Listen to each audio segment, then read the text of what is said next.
Friends, ఇప్పుడే అందిన వార్త. అంబటి రాంబాబుకి ప్రమాదం, తీవ్ర దుఃఖంలో వైసీపీ నాయకులు. అయితే ఈ విషయాలన్నీ పూర్తిగా తెలుసుకునే ముందు ఈ ఛానల్ అయితే సబ్స్క్రైబ్ చేసుకోండి ఫ్రెండ్స్. ఈ వీడియోని అయితే పూర్తిగా చూడండి ఫ్రెండ్స్. అప్పుడే మనకేంటంటే కంప్లీట్ గా ఇన్ఫర్మేషన్ అనేది తెలుస్తుంది. అయితే ఈ వీడియోని లైక్ చేయడం వల్ల ఏంటంటే ఈ వీడియో చాలా మంది చేరువవుతుంది. దయచేసి ఈ వీడియోని లైక్ చేసి సబ్స్క్రైబ్ చేసుకోండి. కూటమి ప్రభుత్వం అధికారంలోకి వచ్చిన తర్వాత చాలా మంది వైసీపీ నేతలకు సెక్యూరిటీని తొలగిస్తున్నారనే వార్తలు ఎక్కువగా వినిపిస్తున్నాయి. ఈ నేపథ్యంలోనే తాజాగా సెక్యూరిటీ విషయంలో వైసీపీ నేత అంబటి రాంబాబు హైకోర్టుకు సైతం ఆశ్రయించినట్లుగా తెలుస్తోంది.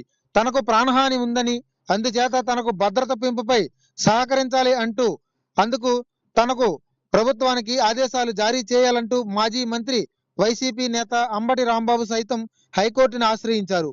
ఇప్పటి వరకు ఉన్న 4+4 గన్మ్యాన్ల భద్రత ఉపసంహరించడంపై సవాల్ చేస్తూ ఆయన హైకోర్టులో పిటిషన్ దాఖలు చేయడం జరిగింది. నిన్నటి రోజున న్యాయమూర్తి ఈ విషయం పైన విచారణ కూడా జరిపించారు. ఈ విషయంలో వాదనను వినిపించిన అంబటి రాంబాబు తన తరపున న్యాయవాది కూడా భద్రత కల్పించాలంటూ పల్నాడు ఎస్పీ డీజీపీకి వినతి పత్రాలు కూడా అందించడం జరిగింది.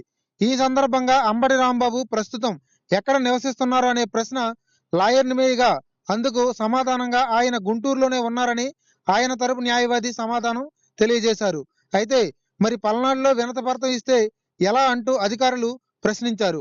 అంబటి రాంబాబు తరపు న్యాయవాది మాత్రం అలాంటి అంబటి ప్రాతినిధ్యం వహించిన నియోజకవర్గం పల్నాడు జిల్లా కిందకే వస్తుంది అంటూ తెలిపారట. ఆ జిల్లాకి వినతి పత్రం ఇచ్చామని, ఇది పూర్తిగా టెక్నికల్ ఇష్యూ అంటూ కోర్టు తెలియజేసింది. మరి ఇలాంటి సమయంలో ప్రభుత్వం తరపు న్యాయవాది ఎలా స్పందిస్తారు, ఇందులో భాగంగా ఎలా తెలియజేస్తారనే విషయం పైన అయితే చర్చలు జరగనున్నాయి.